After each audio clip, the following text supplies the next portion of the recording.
Alright guys, welcome to Scratch Interface.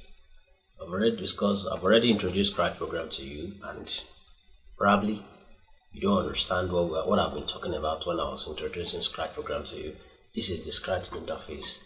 We've talked on the introduction, we've talked on installation of the software itself from scratch.mit.edu. Now we are moving on to what? The interface. Now this is the interface. So just pay close attention, and it's a little bit fun because basically you will enjoy it. You create some stories yourself, some games yourself, and you will enjoy yourself a lot, and just sit back, feel relaxed, have a peaceful and a calm mind. Then you basically understand the program. Okay, moving on. We have the Scratch interface divided into three parts, and the three parts is this part from here to this side, and then this side, and then this side. So this side, I call it the function side. The function, the code aspect, the left hand side panel of your program. While this middle aspect where my mouse is hovering, it is called the editor, the code editor. While this place is the main stage, and this place basically is part of what? The right hand side panel too, where you can bring your sprite and bring all other things that you want to import into your program, and you want your codes to work perfectly. So we'll be introducing it one after the other. Let me first talk about what this right hand side panel. This is the main stage. Any code you are importing from this place to this place, and you want your character to do, or the character is this cat. See, the name is sprite, but you can always change it. It is a cat, so you can change it to a cat like that. Just click on it and type with your keyboard, and then you'll have cat like that. So you can name it cat, you can name it any name you want, but let's leave it as cat because it's basically like cat. So you understand. So looking at it like that, from these two things that you're looking at, this is for what? For changing your character or your sprite. Say choose a sprite. This is what? Choose a sprite, paint, surprise, and then upload the sprite. We'll go over it one after the other, and then also choose a backdrop. The backdrop is the same thing as what? The background. This is a white background. Let me just go over it again. Like I said you can change your character from here, and you can also change your backdrop, that is your backgrounds, from here. This is a plain white background, and you can basically choose anyone you want of your choice. Look at this thing that we have here. This word that we have show. If you click this, you see this one is highlighted in blue while this one is in black.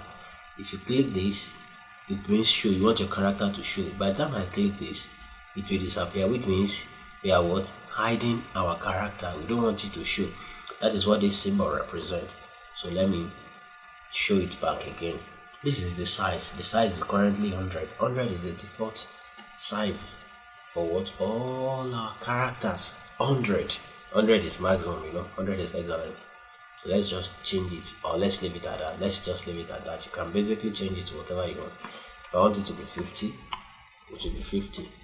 See, very small. Well, that's too small for the eyes. Let's leave it back at 100, like that. So this is to show your direction. This is indicating the direction you are horizontally and vertically. That is, this is the horizontal direction, this is the vertical direction with the arrow symbol.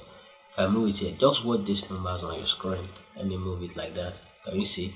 From minus 153 to minus 157. Look at the y-axis too. If I move it forward, you see 3715 is indicating the position of what? Of your character on the main stage. While the direction means you are into what? The forward direction, that is 90. If you move it backwards, look at it. Only these ones are changing, the direction is not changing. So how will you assess that? By the time you click with your mouse on it, it will bring this for you. Bring this. This looks like a wall clock, but it's not a clock. This is showing a clockwise direction. If I try to click and drag this, can you see? Upside down, but we don't want it to turn upside down. If you don't want your character facing downward, you want it to stand upright or facing this side, all you need to do is just to select this one. This is left to right direction, this is all around direction, this is do not rotate. So by the time I change it to this, can you see it stands back by itself? So even if I try to just be turning normally, to be turning normally, but by the time I click on this all around, can you see the way it is shown? But we don't need that, we need this. So let's click it like that and return it back facing what? Facing forward. So we will be going forward, not backward.